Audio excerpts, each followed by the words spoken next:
Hello प्यारे बच्चों, welcome to my YouTube channel. प्यारे बच्चों, आज के इस वीडियो में हम कक्षा 11वीं का जो अध्याय 5 है, जिसका नाम है सम्मिश्र संख्याएं और द्विघातीय समीकरण, उसके बारे में पढ़ेंगे। ठीक है, तो इस वीडियो में सबसे पहले ये जानेंगे कि सम्मिश्र संख्या क्या होता है और द्विघातीय समीकरण। ये तो आप कक्षा 10वीं में ही द्विघात समीकरण जो है वो पढ़ चुके हैं, तो थोड़ा सा आइडिया ही होगा ही कि द्विघात समीकरण किसे कहते हैं। और बेसिकली इसमें पढ़ेंगे हम सम्मिश्र संख्या क्या होता है। तो सम्मिश्र संख्या क्या होता है, इससे पहले हम समझेंगे कि संख्याएं क्या होती है। संख्या देखिए, संख्या दो प्रकार की होती है, एक वास्तविक संख्या और एक काल्पनिक संख्या। वास्तविक संख्या किसे कहते हैं और काल्पनिक संख्या किसे कहते हैं, चलिए शुरू करते हैं और समझते हैं कि किसे कहते हैं। ठीक है, देखिए कोई भी समीकरण है, जैसे हमने क्लास 10th में पढ़ा है विविक्तकर के नियम से, श्री धराचार्य के सूत्र से, कि x बराबर क्या होता है। x बराबर होता है minus B plus minus under root B square minus 4ac upon 2a। और यहाँ पे जो है B square under root B square minus 4ac under root B square minus 4ac, इसको क्या कहते हैं, इसको कहते हैं विविक्तकर।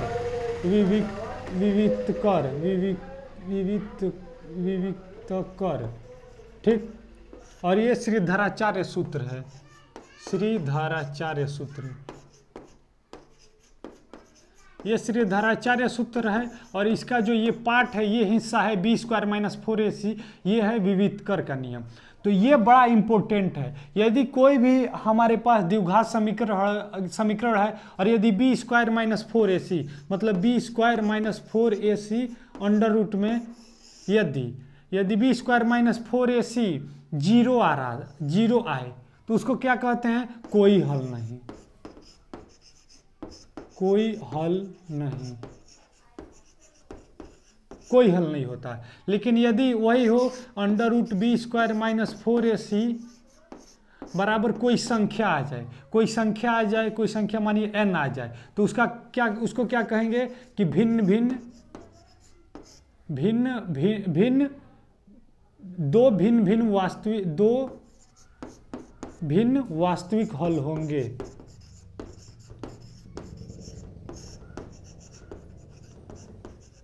दो भिन्न मतलब दो ठो होगा अलग अलग वास्तविक भिन्न। यदि कोई संख्या आ जाए इसका n अंडर रूट n, लेकिन यदि वही बी स्क्वायर माइनस 4ac विविक्तकर जो बी स्क्वायर माइनस 4ac बराबर कोई संख्या आ जाए और वो माइनस में आ जाए, तो उसका क्या हम लिखते हैं, उसका लिखते हैं कि काल्पनिक हल होगा, काल्पनिक हल होंगे।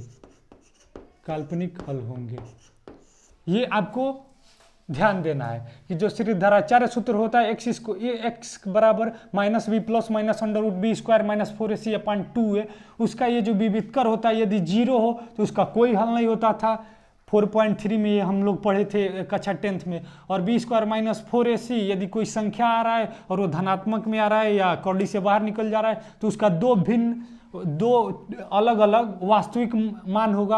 और यदि B square minus 4ac under root में आए और वो माइनस में आए, तो उसका काल्पनिक हल होगा। काल्पनिक हल मतलब कोई भी संख्या यदि अंडर रूट में है और वो माइनस में है, जैसे -5 अंडर रूट -7, तो इसको कहते हैं काल्पनिक संख्या। इसको क्या कहते हैं, इसको कहते हैं हम काल्पनिक संख्या। जैसे मानिए, जैसे देखिए, जैसे एक द्विघात समीकरण है x स्क्वायर और प्लस x और प्लस 2। ठीक, x स्क्वायर प्लस x और प्लस 2, इसमें एक क्या है, a बराबर 1 है, a बराबर 1 वही ना होता है ax स्क्वायर और प्लस bx और प्लस c इक्वल टू 0। यही तो होता है द्विघात समीकरण, यही होता है। तो यदि हो x square plus x plus 2 बराबर 0, तो यहाँ पे a का मान क्या है, 1 है, और b का भी मान 1 है, और c का मान क्या है, c का मान 2 है। तो इस समीकरण में रखेंगे, इस सूत्र में रखेंगे, तो x बराबर क्या हो जाए, x बराबर माइनस और b के स्थान पे 1 और plus minus under root B square मतलब 1 का स्क्वायर और minus 2ac B square minus 1 का स्क्वायर और -4 और 1 ए के स्थान पे क्या है, ए एक है, एक, और गुणे सी के स्थान पे क्या है, 2 है, और अपान 2 गुणे ए के स्थान पे 1, तो ये क्या हो जाएगा, x बराबर माइनस 1 और प्लस माइनस अंडर रूट 1 का स्क्वायर 1 और माइनस 4 करने 4 दूनी 8 और बट्टे 2 करने 2, तो ये हमारे पास क्या आ जाएगा, ये हमारे पास आ जाएगा x बराबर -1 और प्लस माइनस अंडर रूट ये -7 और बट्टे 2। इसको 2 अलग अलग लिख सकते हैं ना, एक बार एक इसके साथ और एक बार एक इसके साथ, तो यहाँ पे x बराबर क्या हो जाएगा, -1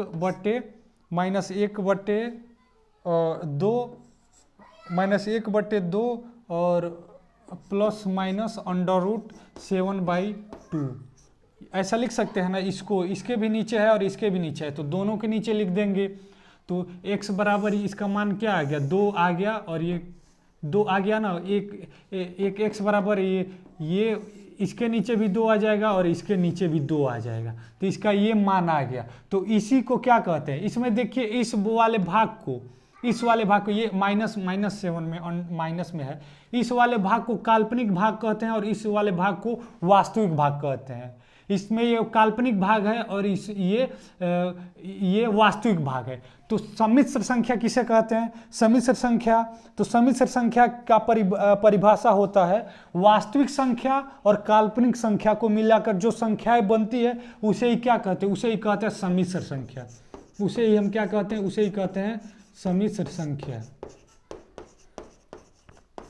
तो यहाँ पे क्या है, यहाँ पे वास्तविक भाग भी है, यहाँ पे काल्पनिक भाग भी है, मतलब वास्तविक भाग और काल्पनिक भाग दोनों को मिलाकर ये संख्या बनी है, इसी को क्या कहेंगे, इसी को कहेंगे हम सम्मिश्र संख्या, इसी को क्या कहेंगे हम सम्मिश्र संख्या। ठीक है, तो आप समझ गए कि सम्मिश्र संख्या किसे कहते हैं, मतलब काल्पनिक संख्या और वास्तविक संख्या को मिलाकर जो संख्याएं बनती है उसी को हम सम्मिश्र संख्या कहते हैं। अब इस सम्मिश्र संख्या को प्रदर्शित कैसे करते हैं, देखिए इस सम्मिश्र संख्या को कैसे प्रदर्शित करते हैं।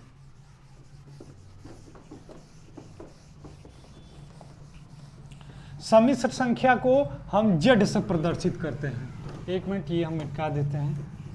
सम्मिश्र संख्या को हम प्रदर्शित कैसे करते हैं, सम्मिश्र संख्या को हम z से प्रदर्शित करते हैं, z से प्रदर्शित करते हैं, z से। इस z में रियल पार्ट भी होता है, और प्लस इमेजिनरी पार्ट भी होता है, मतलब वास्तविक भाग भी होता है और काल्पनिक भाग। तो सम्मिश्र संख्या की परिभाषा क्या होती है, जब वास्तविक संख्या और काल्पनिक संख्या को मिलाकर जुड़ जाए, जब वास्तविक संख्या और काल्पनिक संख्या एक साथ हो तो उसी को क्या कहते हैं, उसी को कहते हैं सम्मिश्र संख्या। उसे क्या कहते हैं, सम्मिश्र संख्या। जब काल्पनिक संख्या और वास्तविक संख्या मिलकर एक ऐसी संख्या बनती है उसे कहते हैं काल्पनिक संख्या। काल्पनिक संख्या को z से प्रदर्शित करते हैं, काल्पनिक संख्या को z से प्रदर्शित करते हैं। जैसे 2 + 3i, 2 + 3 और 2 प्लस अंडर रूट माइनस में है, तो ये क्या हो गया, ये उसका हो गया वास्तविक भाग, और ये क्या हो गया, ये अंडर रूट में है और माइनस में है, तो ये काल्पनिक भाग हो गया, ये काल्पनिक भाग। तो पहले के जो गणितज्ञ थे जिन्होंने इसको दिया, इस थ्योरी को दिया, तो इस माइनस को हटाने के लिए इस कर्णी में ये -3 है ना, तो इसको ऐसे लिख सकते हैं ना कि कर्णी में 3 और गुणे कर्णी में -1, ऐसे लिख सकते हैं ना, ऐसे लिख सकते हैं। एक मिनट, कर्णी इसको ऐसे लिखते हैं, कर्णी में 3 और गुणे कर्णी में 3 गुणे कर्णी में -1 लिख सकते हैं ना, नहीं लिख सकते। देखिए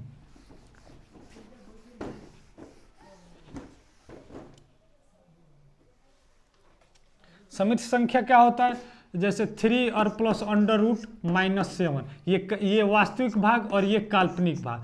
तो इसको हटाने के लिए पहले के गणितज्ञ इसके स्थान पे आई का प्रयोग करते थे, आई का, क्योंकि आई का, ठीक है। तो जैसे कोई भी संख्या अंडर रूट में हो तो इसको आई के फॉर्म में लाने के लिए इसका रूप केवल बदल देते थे, तो √7 इंटू अंडर रूट -1 लिख सकते हैं ना, तो इसको √7 और आई लिख देते थे, इसको पूरे को इस फॉर्म में लिख देते थे। तो इसको ऐसे भी आप लिख सकते हैं, ठीक है। जैसे मानिए एक हमारे पास द्विघात समीकरण है एक्स स्क्वायर और +1 = 0। तो ये एक्स स्क्वायर बराबर क्या हो जाएगा, जब इधर जाएगा ये +1 है तो ये एक्स स्क्वायर बराबर -1, तो एक्स स्क्वायर बराबर ये √-1। तो ये क्या हो गया, ये काल्पनिक संख्या हो गया, ये काल्पनिक संख्या हो गया। ये स्क्वायर हटेगा तो इधर √ लग जाए, ये काल्पनिक संख्या हो गया। तो इसको हटाने के लिए इसके बराबर यदि कोई भी संख्या कर्णी में के अंदर हो और 1 हो, -1 हो, तो उसको i लिखते थे, इसको i लिखते थे। मतलब i का मान होता है, i बराबर होता है √-1, ठीक। आई स्क्वायर बराबर क्या होता है, आई स्क्वायर बराबर क्या होता है, √-1 का गुणा जब √-1 में होगा तो क्या होगा, √1 का गुणा जब √-1 में होगा तो ये इसका स्क्वायर हो जाएगा, यानी -√1 का स्क्वायर हो जाएगा, तो ये कर्ली हट जाएगा, क्या बचेगा, -1, ठीक। यदि √i³ कहें तो i³ का मान क्या हो जाएगा, तो i³ का मान होता है क्या, i³ का मान होता है -i, और i4 का मान क्या होता है, i4 का मान होता है 1, i4 का मान होता है 1। आप इसको याद कर लीजिएगा, ठीक है।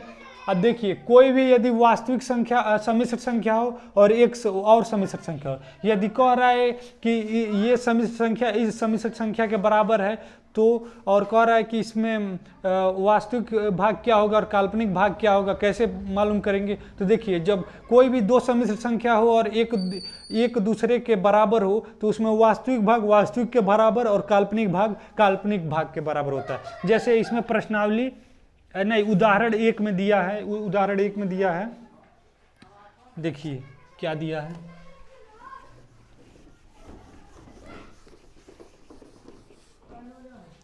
उदाहरण 1 में दिया है 4x और +i, और क्या दिया है 3x और -y, यही ना है, हाँ। और बराबर क्या दिया है 3 और +i और -6, और कह रहा है ये इसके बराबर है। मतलब इसमें ये i है, ये i जिसके साथ i लगेगा वो काल्पनिक भाग, इसके साथ i लगा तो ये काल्पनिक भाग, ये भी काल्पनिक भाग, ये वास्तविक भाग और ये वास्तविक भाग। तो यदि दो समिश्र संख्या है और दोनों एक दूसरे के बराबर है, तो काल्पनिक काल्पनिक के बराबर और वास्तविक वास्तविक के बराबर होगा। तो क्या हो जाएगा, 4x बराबर होगा 3 के, और ये 3x - y बराबर होगा -6 के। और कह रहा है इसमें x और y का मान ज्ञात कीजिए। तो x बराबर क्या हो जाएगा, x बराबर 3/4 हो जाएगा, और y का मान ज्ञात करने के लिए 3 गुणे x के स्थान पे 3/4 और -y बराबर -6, ठीक। तो ये क्या हो जाएगा, 3 3 की 9/4, और ये इधर जाएगा तो ये माइनस में इधर जाएगा प्लस में, और ये इधर आएगा तो ये माइनस में ये प्लस में, +6 बराबर y हो जाएगा, ठीक। तो ये क्या हो जाएगा, इसका LCM हो जाएगा 4, और इसका 9 धन 4 6 24 बराबर y। तो y का मान क्या आ गया हमारे पास, y का मान आ गया 24 36 3 33/4, ठीक है। ये वीडियो लंबा हो जाएगा, आगे का लेक्चर अगले वीडियो में मिलते हैं अन्य वीडियो में। स्पेशली ये अंकित गुप्ता जी कमेंट किए थे कि समिश्र संख्या पे वीडियो बनाइए, तो उनके लिए ये बना है, आप लोग भी देख सकते हैं। और आप चाहते हैं कि आपके लिए भी वीडियो बने तो कमेंट करिए, ठीक है। Thank you.